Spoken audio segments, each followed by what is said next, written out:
Di generasi milenial kita mulai mengenal minimalis atau mengurangi segala hal yang berlebihan dan lebih mentingin kualitas dibanding kuantitas. Gaya hidup kayak gini lebih mengajak kamu untuk memisahkan sesuatu yang enggak terlalu dibutuhin untuk dibuang atau diganti dengan yang lebih bermanfaat.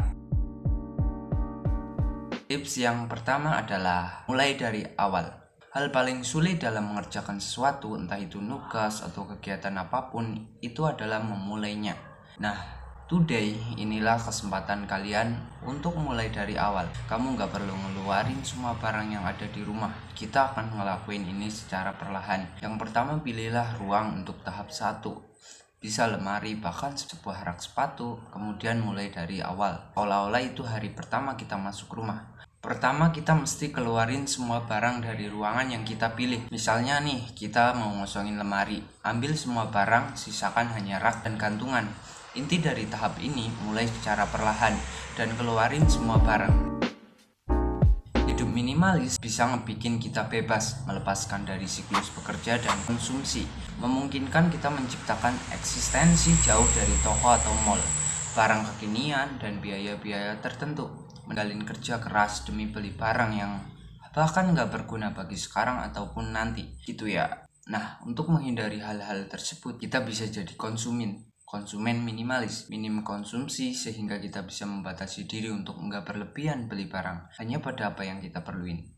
Minim dampak agar konsumsi kita nggak merugikan lingkungan, minim pengaruh barang yang kita konsumsi agar nggak mempengaruhi kehidupan orang lain. Contoh, kita beli barang mewah. Nah, kebetulan tetangga kita orang yang mungkin kurang mampu.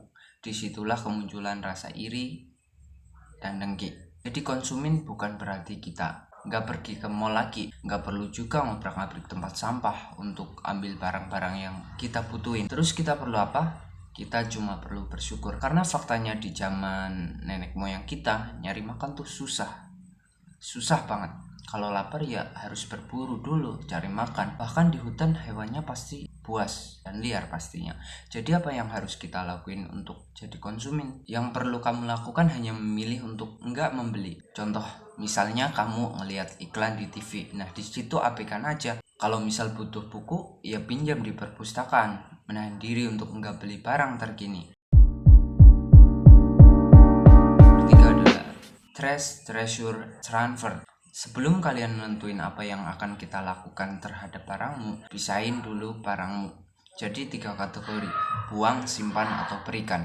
Untuk kategori buang, siapin kantong sampah yang cukup kuat. Siapin kardus atau kantong kresek. Ini untuk kedua kategori lain. Siapin juga 1 kardus tambahan. Nah, ini untuk kebutuhan dalam proses nyortir. Misalnya kita nemuin barang yang bikin kita ragu antara mau dibuang, simpan, atau berikan. Kalau belum ada keputusan, simpan dulu di tempat lain.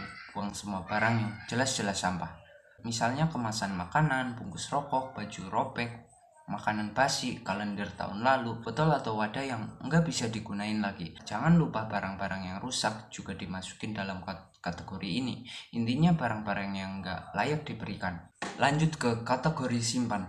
Barang-barang kayak gini, barang-barang yang emang kamu suka, entah itu alasan estetik lah atau masih berfungsi. Terus kalau nemuin barang yang enggak pernah terpakai selama 1 tahun atau lebih gimana? Kita pikirkan dulu apakah barang itu masih layak dipertahankan atau enggak sama sekali. Jika tidak, maka kasihkan ke teman atau tetangga yang membutuhkan. Yang terakhir adalah kategori berikan. Ini adalah kategori barang-barang yang mungkin masih baik kondisinya, tapi enggak bermanfaat bagi kamu. Berikan mereka kehidupan baru. Yang terpenting, kamu bisa melawan godaan untuk menahan hanya karena sewaktu-waktu kamu perlu. Selalu memilih barang yang akan kamu beli. Kita bagi jadi 2 barang produktif dan barang konsumtif. Barang produktif adalah barang yang mampu menghasilkan, ataupun kalau misalnya barang tersebut nggak menghasilkan, namun di masa depan value-nya meningkat. Sebaliknya, barang konsumtif adalah barang yang nggak menghasilkan serta nilainya menurun seiring waktu. Oke lah, barang konsumtif bisa ngasilin kepuasan untuk konsumennya, tapi yang kita bicarakan di sini tentu barang yang menghasilkan uang atau nilai barang bila dijual kembali lebih tinggi dibandingkan pada saat kita membelinya. Contoh barang produktif adalah rumah tinggal kamu, walaupun nggak menghasilkan namun nilainya dari tahun ke tahun meningkat. Mobil rental Misalnya kamu membeli mobil, kemudian kamu sewakan, dari hasil sewanya kamu bisa mencicil biaya kreditnya dan sisanya masuk kantong, sehingga nanti di akhir masa kredit mobil akan menjadi milik kamu. Contoh yang lain, kamera. Kamu memiliki kamera untuk bikin konten di YouTube, maka jika udah menjadi YouTube partner, kamu akan mendapatkan pembagian AdSense. Contoh barang konsumtif adalah, gak usah jauh-jauh ya, smartphone kamu gunain smartphone hanya untuk komunikasi, kalau dijual pun harganya turun. Kemudian mobil yang kamu gunain sehari-hari, walaupun kamu belinya dalam kondisi baru, terus kamu kepengen jual padahal itu udah 3 bulan. Nah, padahal kalau mobil udah mencapai 3 bulan, statusnya bisa disebut mobil bekas, nilainya pun menurun. Kecuali mobilmu mobil antik, nilainya bisa bertahan dan even malah naik. Kemudian baju, sepatu, dan lainnya, nilainya semua menurun seiring waktu. Nomor 5 adalah kenali tujuan barang. Kenapa kita memiliki banyak barang yang enggak kita butuhkan? Apa tujuannya? Apakah cuma untuk memuaskan orang lain tentang seberapa berharganya diri kita untuk kita memulai barang yang kita punya?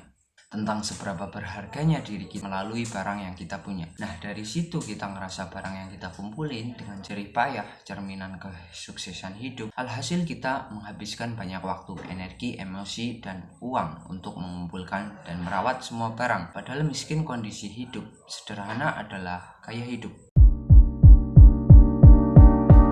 Nomor 6 adalah perawatan setiap hari. Yang kita butuhin di sini perubahan sikap secara basic, tujuan semua latihan kita dari awal, dan new habit. Proses ini sebenarnya lebih mudah dipraktekkan. Ini perlu dicatat sih, rutinitas adalah kunci. Kita harus ngebangun untuk menghandle barang-barang masuk. Oh iya, kita juga perlu konsisten dalam ngelakuin ini. Seringkali kita nemuin barang-barang orang lain, terus gimana dong? Ingat, kita nggak punya kewenangan untuk ngebuang barang tersebut. Lalu gimana? Kembalikan barang itu ke pemiliknya. Kalau si pemilik bukan penghuni rumah, misalnya temanmu main terus tasnya ketinggalan, cepet-cepet tuh hubungi, jelasin, misal aku lagi beres-beres rumah nih, terus nemuin barangmu, nanti diambil ya. Kemampuan apapun harus diasah biar nggak tumpul. Jalani proses ini secara perlahan, step by step. Misal kamu bikin komitmen untuk membuang satu barang setiap harinya. Barangnya ya terserah, bikin target jangka waktu tertentu, entah itu long time atau short time. Oh ya, jangan lupa catat perkembanganmu dalam menjalani hidup minimalis, sekaligus sebagai motivasimu untuk kedepannya. Setiap barang yang kamu singkirkan sama dengan meringankan bebanmu. Lakuin setiap hari. Mungkin di situ ada penyesalan, kenapa aku nggak ngelakuin dari dulu ya.